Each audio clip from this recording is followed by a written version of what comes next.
एक छोटा सा गांव था, शिवपुर। वहीं रहता था एक साधारण सा आदमी, सुरेश।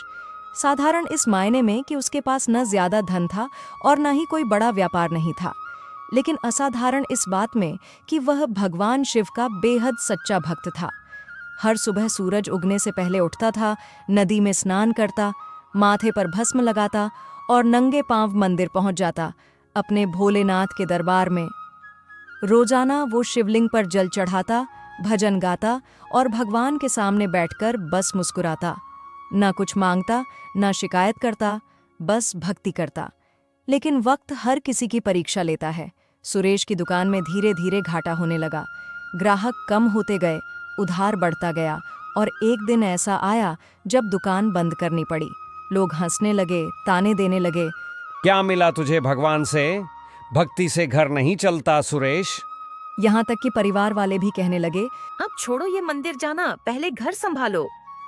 लेकिन सुरेश चुप रहा और रोज की तरह मंदिर जाता रहा। उसकी आंखों में दुख था, लेकिन उसके विश्वास में कोई कमी नहीं थी। वो कहता, मेरे भोले बाबा मेरी परीक्षा ले रहे हैं।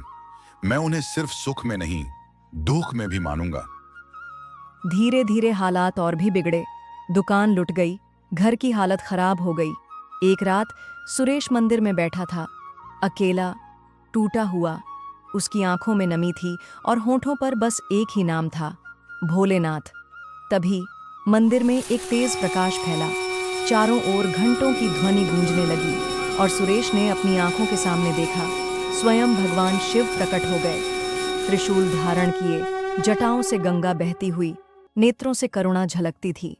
भोलेनाथ बोले, सुरेश, मैं तेरी हर पुकार सुनता रहा, लेकिन मैं चाहता था कि तुझे खुद पर विश्वास बना रहे। सच्ची भक्ति की यही पहचान होती है। अब तेरा समय बदलने वाला है। उन्होंने आशीर्वाद दिया और अंतर्ध्यान हो गए। अगले ही दिन गांव के एक व्यापारी ने सुरेश को नई दुकान खोलने में मदद की। ग्राहक लौटने लगे, व्यापार चल पड़ा और कुछ ही महीनों में सुरेश का जीवन बदल गया। अब वही लोग जो उसे ताने देते थे, उसे आदर से प्रणाम करने लगे। कहने लगे, सुरेश तू सच्चा भक्त है, हमें भी ये राह दिखा। क्योंकि जहां आस्था होती है वहां देर हो सकती है, लेकिन अंधेर कभी नहीं होता।